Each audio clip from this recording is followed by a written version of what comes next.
How are you? Good. So we're gonna go ahead and get started. If you can just start off by introducing yourself, please. Sure. My name is Nana Alice Niarco. I am a Airbnb superhost. I've also been a practicing attorney for several years, and I have recently started teaching people how to create their own courses. So I teach people how to start an Airbnb with or without buying property. And then that has actually also led to helping people create their own courses just based on whatever idea they have in business, in life in general. So that's me in a nutshell. Wow, have a lot of professions, huh? Yeah. That's awesome. So before we get into all that, let's just get to know you a little bit. So just start off by telling us more about growing up. Were you born like in the States or because you're from Ghana, right? Yeah, so I was actually born in New York. My family's from Ghana. Both my parents are from Ghana. So I was born in New York, grew up there in the Bronx and then Westchester. And then around the age of 13, we actually all moved to Ghana for a few years. So Oh, I lived in Ghana like most of high school, did a year in Philadelphia after Ghana, and then I went to college in Maryland. So the last, years after since college, I was in Maryland from college to law school, DC, and just recently last year moved to Las Vegas, which is where my parents have lived for the last couple of years. really? And you said DC, right? And Yeah, then you moved Washington, to. DC. Oh, Mhm. wow. That's where I went to school. I went to University of Maryland and then I went to law school in DC. NDC. Wow. Mhm.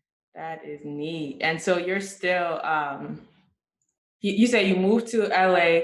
So now let's talk about your living in LA or how old were you when you moved there or not how old were you, but how long have you been living in? So I'm in Las Vegas and I just moved here last year. So in the middle of Oh, the okay. Well, you say pandemic. just Yeah. moved here. You So just it's moved there. Okay. new. Before that, I was a DC girl. I've been in DC since college. Wow. So how Yeah. was your transition? Like, if you had to compare it to living in DC, which one do you prefer? Well, right now, for my lifestyle and what I was looking for, I definitely prefer Las Vegas. People will be surprised to hear me say it's a lot more chill and relaxed. Like, Than if you're DC? not on the strip, which is what most people think of when they think of Vegas and the casinos and all that, it's really, really actually kind of a slower, at least compared to the East Coast, a slower pace of life. And the quality of life is what I was looking for. So people are very friendly. It's really open here as well. We're surrounded by mountains because we live in the valley. So you just see mountains everywhere. It's really great outdoor life. So, and then you're close to everything like on the West Coast. So I've always been an East Coast girl. So it's kind of fascinating to me to be so close to California and Utah and just Arizona, places that I didn't really get to visit as often before. So it's just exciting. It's just a different pace of life. DC is very like super, everyone is very ambitious, which is great. So many schools there, so many Black professionals, which is wonderful. So many African professionals. That is definitely amazing and something you can't really find everywhere or anywhere else. But I had a good amount of experience with it. And I was just ready for a change. Wow. You Yeah. decided to move to LA, not Atlanta, but LA. Okay. Yeah, yeah. Well, my parents moved out here several years ago. So I had been visiting, back and Okay. forth. So I knew kind of what the vibe was. And every time I would come out here, I'd be like, man, it's so nice. It's just so chill out here. Yeah. So I just finally made the decision to, make the move. So Right. That's mhm, awesome. Good. yeah.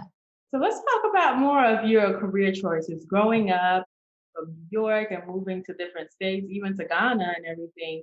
What were your career choices and what inspired them? Well, I've always been someone who's like, if I'm interested in it, I'm going to give it a try and see how Mhm. I like it. So that has just been my personality. So growing up, I was just interested in different things. I never really had like a set path that I want to be an attorney or anything like that. I was just like, I want to try different things. And throughout college, my degree is in business, but in marketing.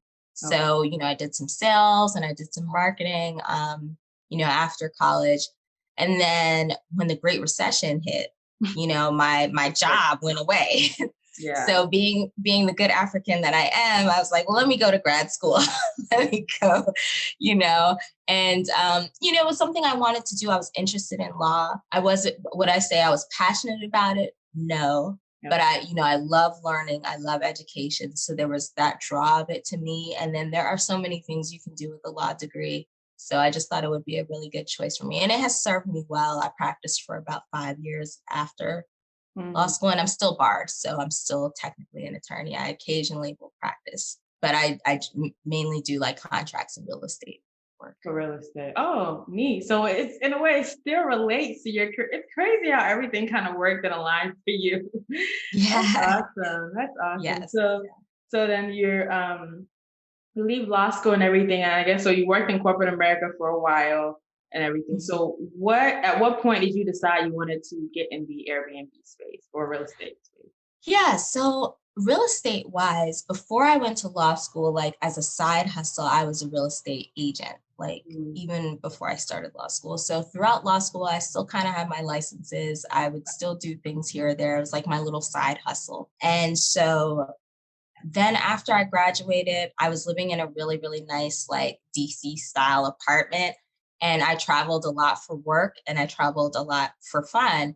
And that was kind of like when Airbnb was getting a little more popular. And I just had the idea like, hey, when I'm traveling, I'm going to rent my apartment on Airbnb because like it was a really cool apartment. Mhm. And I just thought I can probably make some good money with this. So Yeah. I just started doing that. While I was traveling. And then unfortunately, again, I was on a contract job and the contract ended. So I was able to find something soon enough. But in that in between space, I was like, well, I know Airbnb can make some money. I'm going to do this more full time and rent a room in my apartment to Airbnb for Airbnb. And it started making enough to like cover my rent and then started making enough to, make more income over my rent. And I was like, this is kind of super dope. So I just kind of started to snowball from there, and that's how it started. Wow. That is Yeah. interesting. So with your going into real estate or anything, what was your first approach? Did you like buy homes or you just like apart from your apartment? Was that the next step? Did you continue like renting apartments? Yeah. So with for Airbnb, I did two things. So the next one I did, I actually had a girlfriend who had rental property. She actually owned like a 4 unit building and she was having trouble renting one of the apartments. So I said, hey, well, I've been doing this Airbnb thing. Are you interested in maybe using that apartment for that? So we partnered up and that was my next Airbnb. Yeah. And then I did go out and actually rent a property specifically for Airbnb. And I did that a couple of times. And then I just had people asking me, like, what are you doing? I'm interested. I want you to help me with this. So then I started co-hosting for people. So that's when you're a Mm. host of someone else's property and you get a percentage of the bookings. So then I started doing that. So it got to the point where I was hosting like 20 Airbnbs and it was a Wow. mix of all of that. Yeah. That is impressive. Yeah, it was Wow. exciting. Yeah. So what are the proper steps to starting Yeah. an Airbnb business? Because I know a few people that they rent out like their own apartment that's in their name to the different Airbnb hosting sites or whatnot. What's your advice to that? And what's the proper way of going about an Airbnb space? Yeah, I've seen it done multiple ways. So I always talk about the lavish method, which is like the method that I've coined of how to get your Airbnb up and running in steps. And lavish stands for learn, assemble. So like learn your Airbnb rules and regulations, right? So know what you can and can't do in your specific area. And then also decide, do you want to operate there or do you want to be a remote host, which is a possibility, right? You can host in other cities that are more Airbnb friendly or that are more Airbnb profitable, right? Then you want to assemble your toolkit and your systems and your business tools. So, like you said, some people do it in their own name, which, is okay, but I like to do it in my business's name. So you can start an LLC, you could start, you can incorporate, or you can just be a sole proprietor, but you just kind of want to set those things up. That's the way I like to do it. But there are plenty of people who like when I got started, I wasn't thinking that way. So I just started, right? But it's like a next step that you can do. And then after you assemble, you want to village search. So this is like when you actually go out and find your property, whether you want to buy, but for a lot of people that is a longer process, or they may already own and they're not really ready to buy a second property, or they're just not looking to buy something and commit just for Airbnb, right? So another option is what I call the master leasing method, which is some people refer to it as like rental arbitrage. And that's where you go out and you find a property for rent and you negotiate with the landlord and you use it specifically for Airbnb. And you make sure you find a property that makes sense profit wise so that you can both cover your rent, your expenses, and make a profit, right? And then the other way of doing your village search is co-hosting. So finding owners who would be open to you hosting their property on Airbnb. So that's what I call the village search, right? Search your village. And then after that, you want to actually interior design the property. So this is like putting together a design that is going to attract people to want to actually click the button to book your space, right? Because you could have this great Airbnb, but if no one's booking it, it doesn't do you any good. So you want to create something that is actually going to look fantastic and entice people to want to book it. Yeah. And then once you've got your design together, it comes down to setting it all up. So setting up the actual property, like the physical process of getting your furniture in there, getting all your, systems going, getting your technology set up so you can run, smoothly and as hands-free as possible. And then also setting up your listing in a way that is going to, increase your bookings and get you ranked higher on Airbnb, and in a way that's going to help you get to Superhost quickly. And then finally, hone is what I like to call the H, and that's when you hone your system and you start to automate things so you can like run on autopilot. So you've got more freedom. So you've got more of a system going.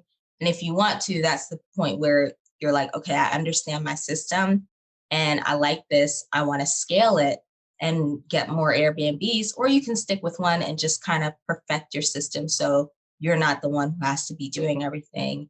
You kind of have it running on autopilot so that you're making more passive income. Okay. Gotcha. So with the few that you listed, like the different options of running Airbnb, which one would you say is, I guess, the most passive or the one that's best as far as cost efficient? Like which one as far Cost wise, if you are starting off with limited capital, co-hosting is the best way to start, in my opinion, because you're leveraging someone else's property, right? So, like with master leasing, even though it's less expensive, it definitely is less expensive than buying, but you still have to come up with your rent amount, your first month, your deposit. You have to fully furnish the property. So those are those are capital expenses that you have to come up with. With co-hosting, it's someone else's property. It's either already furnished or they would be responsible for furnishing it. I love interior design and I actually design for people. So sometimes I will say, hey, I'll design your space for you for a fee. So I make money that way as well. And then I may have some technical tools to help me run their Airbnb in an automated way. So again, I'm not like doing as much labor intensive, not spending as much time on it, but those tools are fairly inexpensive and they're usually like monthly or you pay annually. And then you're making a fee, you're making a percentage of the bookings as your fee. So with co-hosting, you have a lot less upfront costs. Hmm. The difference is with co-hosting, you're managing someone else's property. So you do have, someone that you are working with. You have to make sure you pick the right people, the right kind of property, because, you want to work with someone who takes care of their property. You want to work with someone who is responsive, all of those things, right? So, but if you're looking to get started as quickly as possible with not a lot of money up front, co-hosting is fantastic. Self-hosting, yeah. Okay. Yeah. So, and then also earlier on, I know you mentioned, you said you do all of yours with your business account, right? Mhm. Right. So, and then, okay, I don't know if it's the same with every state, but the state of Georgia, if you do it within your name, most apartment buildings, like if you have if it's in your name and you lease it out as an Airbnb, it's considered like what subleasing. Or so Mhm. is that the same in every state or? Well, yeah. So, I mean, that's the sort of thing that you would want to negotiate upfront in your lease and with your landlord. So I always say, like, you Mhm. gotta get permission, right? And that's what I teach in my course of how to actually get permission, what to actually include in your lease to make sure that you're covered, whether you're doing it in your own name or in your business name, right? You just want to make sure you have the right language in there so that you know that you can actually go ahead and use this for short-term rentals, Airbnb, or whether you decide to use it, host on other platforms like VRBO, et cetera. You want to make sure that you're covered. Wow. Okay. And then, so if someone decides to lease it in their business name, what do they need? Like, is it like business credit is more of what they're looking for, or what are It the just depends. requirements? It just depends on the apartment complex and the landlord. So, there are people who really want those larger apartment complexes, then they may look at your business credit. You let them know you want to put it in your business's name. They may say, hey, this is what we want you to do. It's going to depend on the apartment building or whoever's the property manager or whoever's leasing that property. Small mom and pop landlords, they may be a little bit more flexible on what they require. Right, right. So which one so do you have properties that you own that you use for I Airbnb? don't right now that I own for Airbnb, but I am working on that right now for my next unit. Yeah. So my partner and I are looking right now to get our next purchased and use it specifically for Airbnb. So I feel like we're at that point.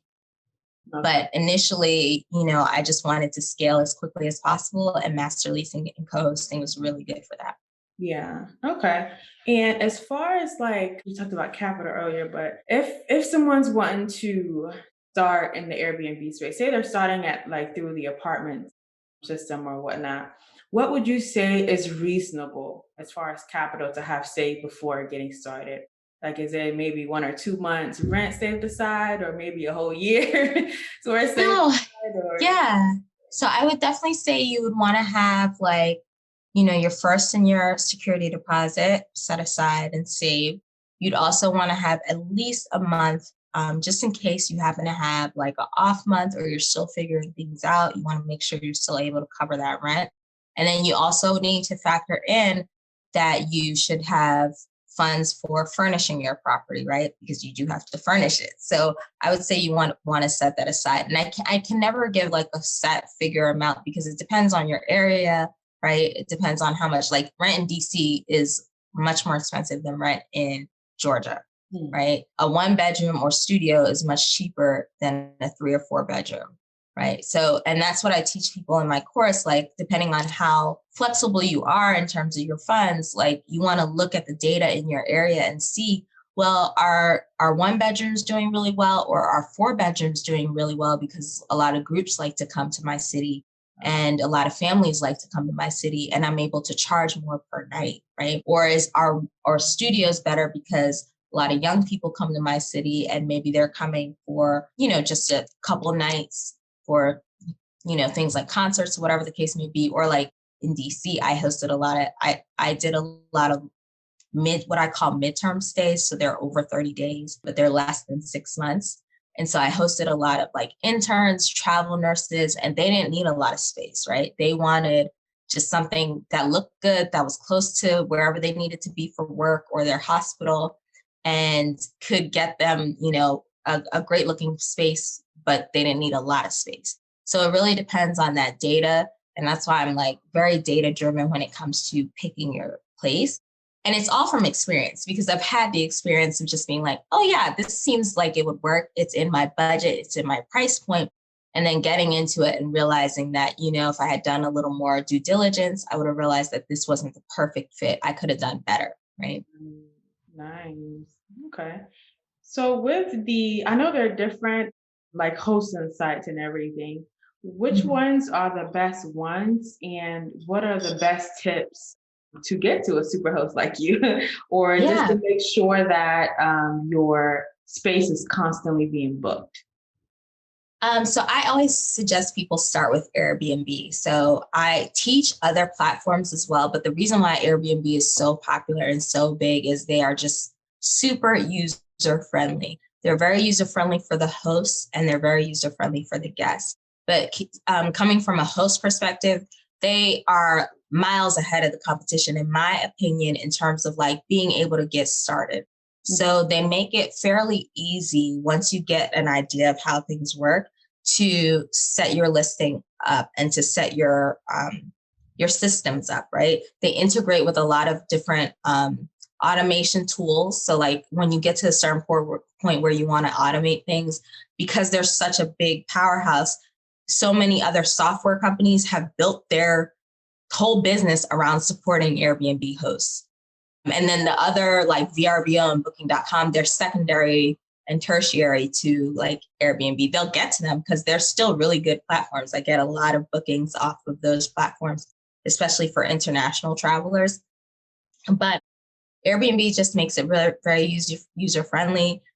Their fee is a lot less than some of those other platforms, and they take care of a lot of the verification, running the credit cards, things like that. So, I mean, there are still steps that you have to learn, and it is still a learning curve. But in comparison to like Booking.com, I'm always like, leave that for the last one if you want to even learn it. It's a great one because you can get some really good bookings, but their like interface is just like, do I need a 5th degree for this? Like, So that's why I think I always suggest starting with Airbnb. And then I would say after Airbnb, even before going to like another platform, I really do like VRBO, and VRBO stands for Vacation Rental by Owner. But even before doing that, I would suggest starting to get direct bookings, meaning you're not on any platform. You have either your own website or you're doing your own marketing where people can book you directly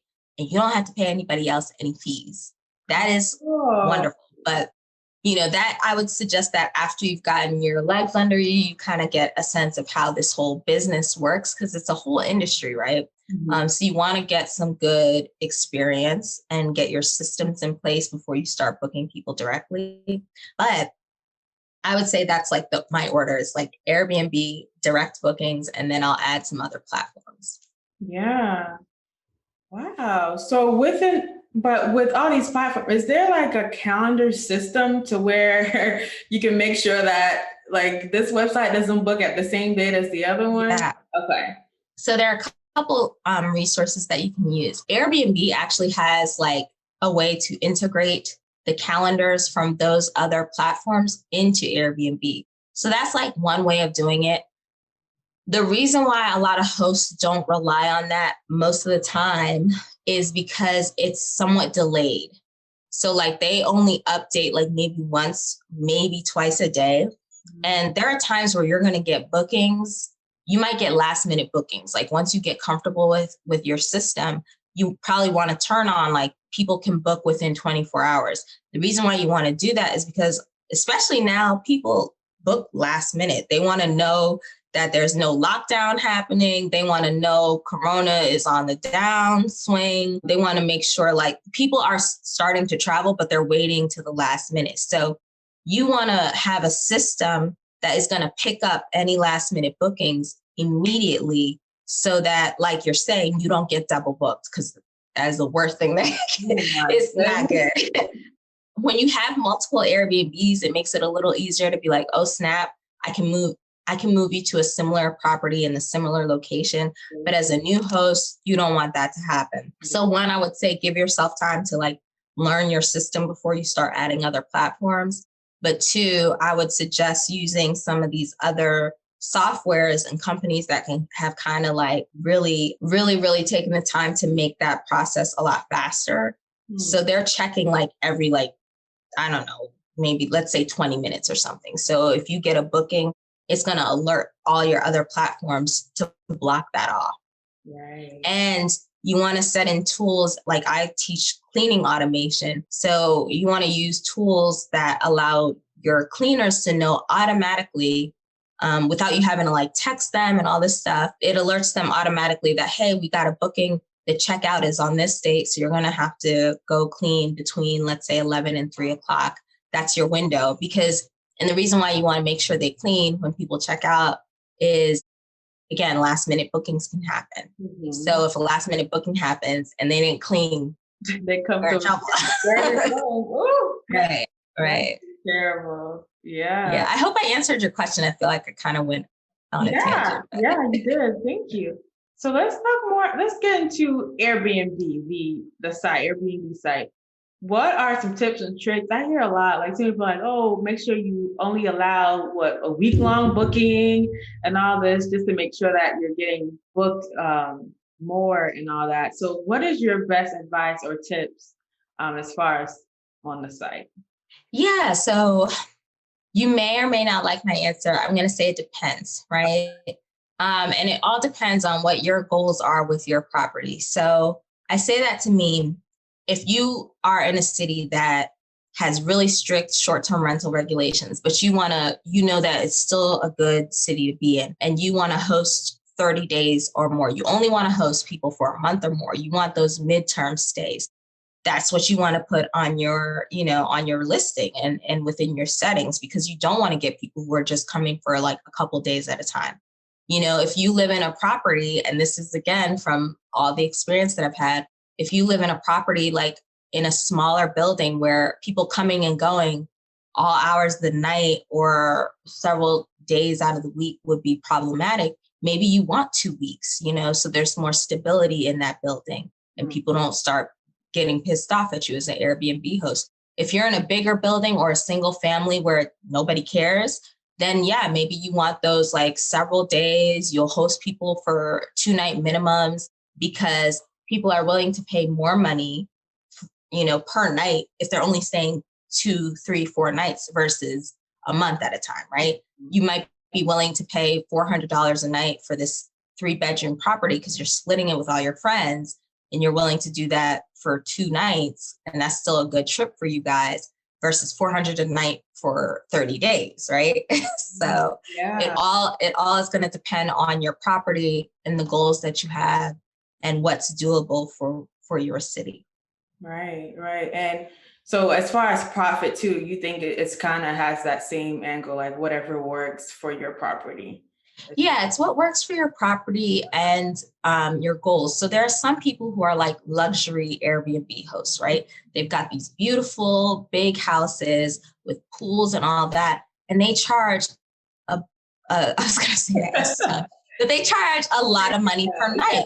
So they're okay with getting booked, 2-3 weekends out of the month. They don't need to be booked 30 days out of the month. They actually realize that if they're booked 30 days out of the month at that rate, that means they're charging too low. Yeah. So, and they're able to make, cover whatever expenses they have and then make the profit goal they have, right? But then you might have a smaller building or smaller property where you're charging maybe a little less per night and you want to maximize occupancy, so it's all that depends on what you got going on. Exactly. Wow. Yeah. Interesting. So before we get into your interior design aspect of it, I just want to know, what are some mistakes that you feel like you've made or things you really did differently when starting or? Yeah, so many. Because again, I started before this became what it is now, where you've got you have professional hosts in the game now. Like, oh man, it's a huge it's a huge thing, right? But when I started, it was just all willy-nilly. So in terms of mistakes, let me think. I would say like not vetting the property management company well enough. So like I've had situations where the leasing agent was so gung-ho, they wanted my business, right? They were like, yeah, you can do all this. We'll put it in your lease. It's all good.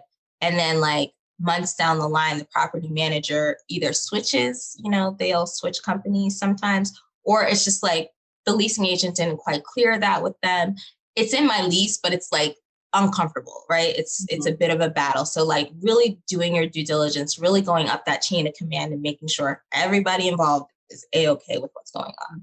Another mistake I would say is you have to really hire good cleaners and you have to be willing to fire quickly. One of my mentors says, be slow to hire, quick to fire. Yeah. And, depending on like your background, and that can be challenging sometimes because this is like, it's somebody's friend business. or something. Yeah, yeah.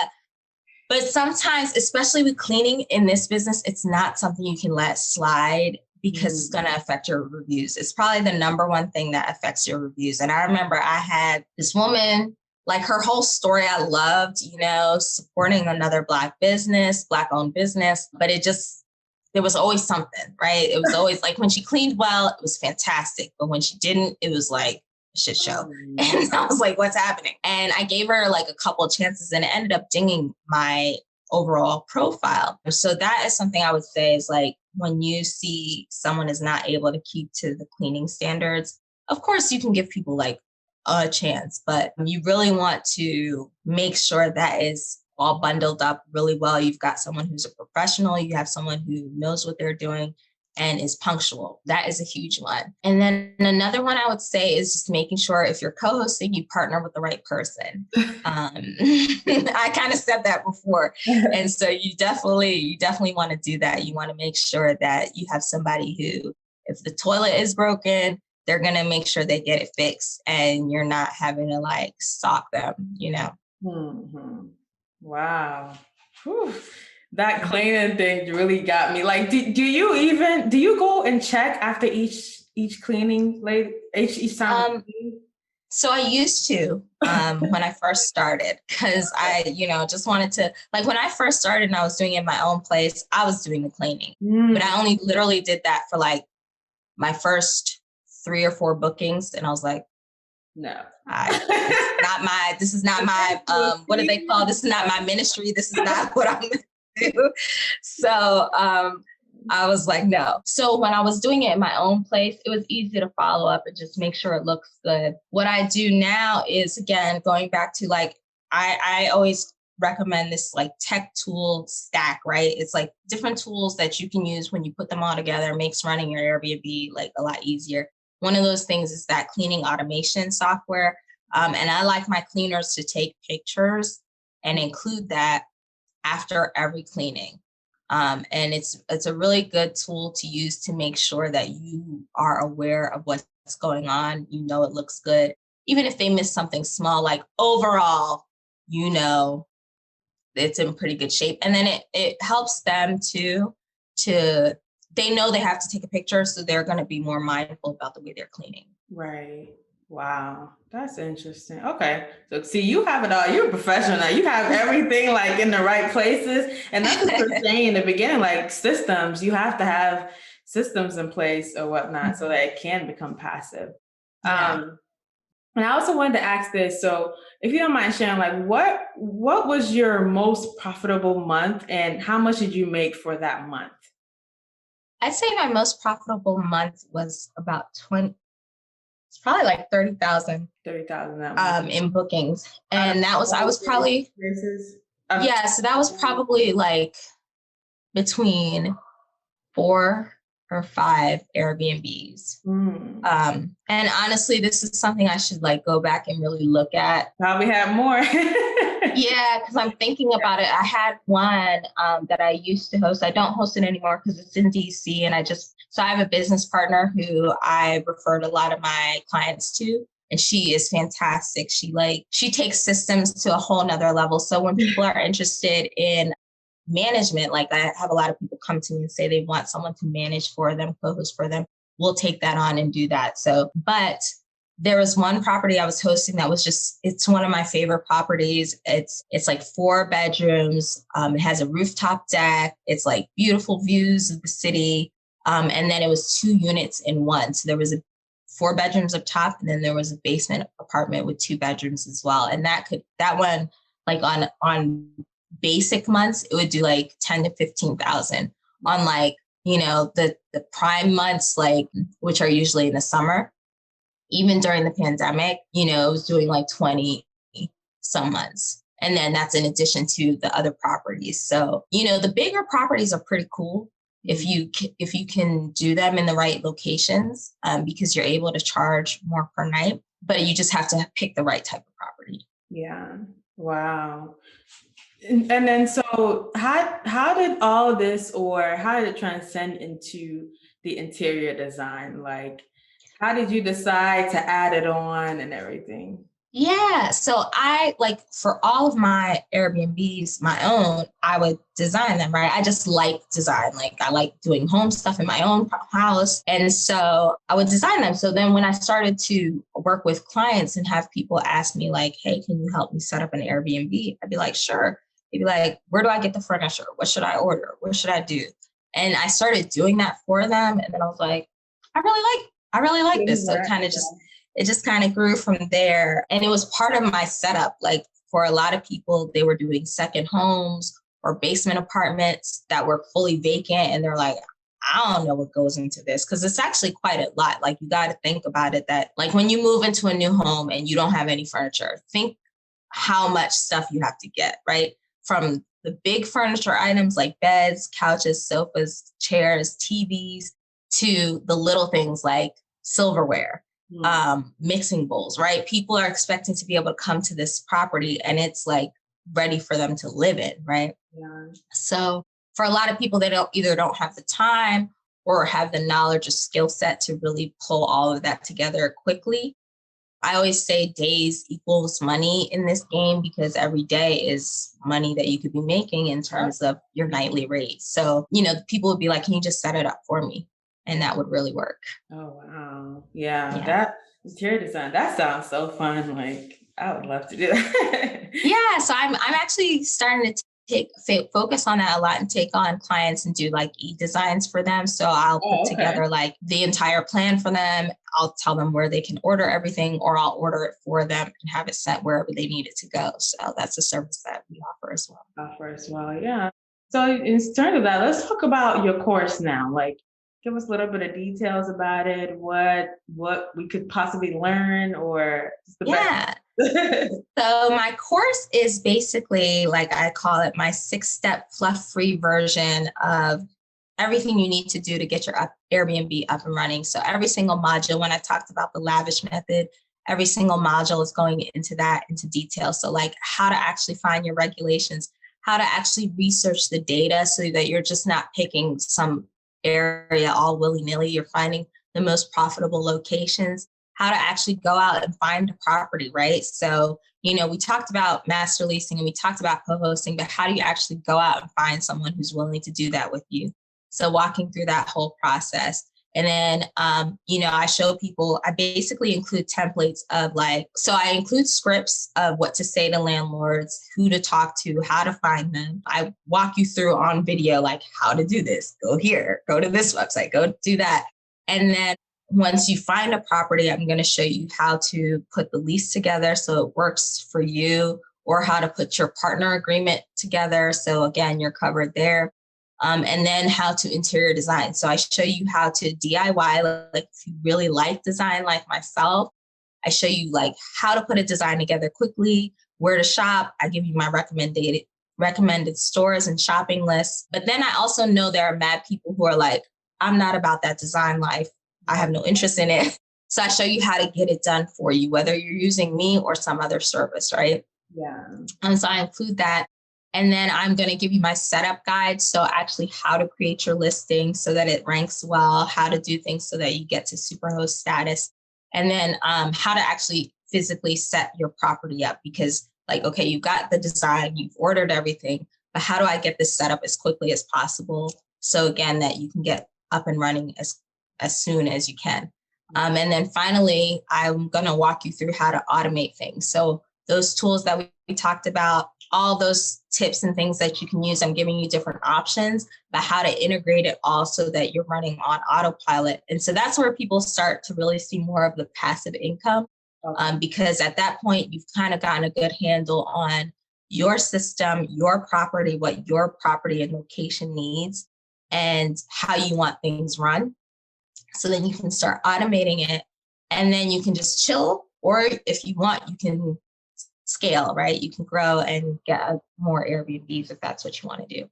Yeah. So in addition to that, I include some bonuses. So I also include the not just Airbnb system. So kind of giving you some insight into those other platforms and also how to do direct bookings. I also have a private, I guess you could call it private coaching. So every month we'll have guest speakers come and just talk. And it's going to be like, it's 6-figure and 7-figure Airbnb hosts. It's 6-figure and 7-figure business people. So it's going to be, it's a mix of people who are going to give their insight, and you can kind of hear their stories, get their tips and tricks on what's working, especially because the short-term rental game is dynamic and it's constantly changing. So you kind of want to have people who are like fresh in the game. And then in addition to that, I have the bonus called the bookkeeping like a boss system. So that, you know, you keep track. Yeah, just so that you know how to keep track of your Airbnb income, just because you want to know whether or not you're profitable, right? And then you also want to track those expenses, because I always say the IRS is real and you want to make sure you have all that information for them. So none of this is legal advice or accounting advice. Just have to put that out there. Just your opinion, right? Strictly just my opinion, just my thoughts. Yeah, no, this is really good. So once people sign up for your course, they're automatically placed in the private group, or that's separate? No, they're automatically placed in the private group. So I actually just launched the 2.0 version of the course. I'm streamlined it even more. So it comes with the private group, and then they get all the bonuses as well. And they're automatically enrolled, so they get everything at once. Very nice. Wow, I'm excited. You know, it's crazy. I was supposed to launch my Airbnb my first one last month. And I was telling my husband, I'm so scared. Like, so I'm definitely gonna be contacting you, purchasing whatever I need to do, because I'm very ready to get in the space and everything. So. Yes, one of my favorite quotes is "Feel the fear and do it anyway." I say it to myself all the time because I'm always like, I guess I will. And you, oh my gosh, but. Yeah, I just feel like there's, now that everything's opening up with COVID, like so many people are booking. I just see how like I was reading an article, I think there was the owner of Airbnb, and he was talking about how there's too many people. He said that we're going to need way more hosts to deal with the travel boom after post-COVID. Like the number of people who are ready to travel, we're not going to be able to handle it with the current number of hosts that we have. Yeah. So he's essentially saying, like, if you want to start an Airbnb, this is the time to do it. And in terms of like being scared, it's funny because I've hosted over 20 Airbnbs. And I'm in a new state, I'm in a new city, and like my next step is to dive into that whole new, you know, location. And I actually have hosted in Ghana. Like we have an Airbnb in Ghana. Yes. And before COVID, it's done okay in this last year, but before COVID, it was popping. And it's starting to pick back up. Now we've gotten like more longer stay guests. But yeah, it's a new thing. And sometimes you just have to face your fears, even if you've done it before, you know, it's just like a new challenge. And I'm like, oh, it's a new city, different regulations. Yeah. Like how was that compared to hosting here? Like, I know that's probably going to spark a whole other conversation, but just. Yeah. So Vegas has pretty strict regulations, the city of Las Vegas. Okay. A lot of people don't care because there are lots of Airbnbs here. Henderson, which is the city right next door, is a lot more short-term rental friendly. So it's just a balancing act of finding how you get in where you fit in, like the right way you want to do it. So yeah, but Ghana, that's really interesting. Like I know some of my friends that before COVID and everything, like some of them were paying maybe like $3,000 for the time that they were in Ghana for their Airbnbs, and I'm like, Airbnbs in Ghana are ridiculous, and people actually pay for it because they don't have anywhere. Especially, of course, you know, depending on what time of year you're going. If you're going in December, oh, yeah. So I went in 2019, but I went with family and extended family, and so they ended up staying in my Airbnb. And I was like, you know, you're lucky. I love you guys because this is prime time. Like, this is money making time. But you know, It is what it is. So yeah. Wow. Wow, this has been a very, very insightful conversation. I'm excited. Yeah. I can't wait to get this out so people can learn and Yes. get in that space and connect with you really because you're brilliant. You have so much experience in this space that you can't steer anyone wrong. So Thank you so much. I'm gonna have to jump soon, but I just wanted to share that, if people are interested in doing it, they should definitely take a look at it. Don't be discouraged. You can start with my course. You can find me on Instagram at Nana Alice Nayarko. You can also check out my ebooks. So like you can get some insight that way as well. It's all on the link in my bio. But yeah, I'm a resource for people. So feel free to reach out. If you're interested in starting your own course on something totally different, that's a whole nother thing that I'm getting into. So, and you'll see more of that. Because I love the idea of people bringing whatever is inside of them to the world. So I have a lot of mentors, and one of the quotes that they say is like, share what you know and make offers. So your course could be on how to bake with food dye or something. It could be how to create polka dot blouses. It could be anything. And there are people who are going to be interested in that. So I think it's a great thing to do. So that's it. Yeah, thank you so much, Miss Nana, for your time, for your education. Look, as I said, I'm definitely gonna get on the bandwagon with you because I need everything, all the game, all the juice. Yes, come on. I can help you. Awesome. Thank you so much. I hope, my friends and everyone that watches it, gets on and gets educated as well. And thank you so much for your time. Well, thank you so much for having me. It's been so great talking to you.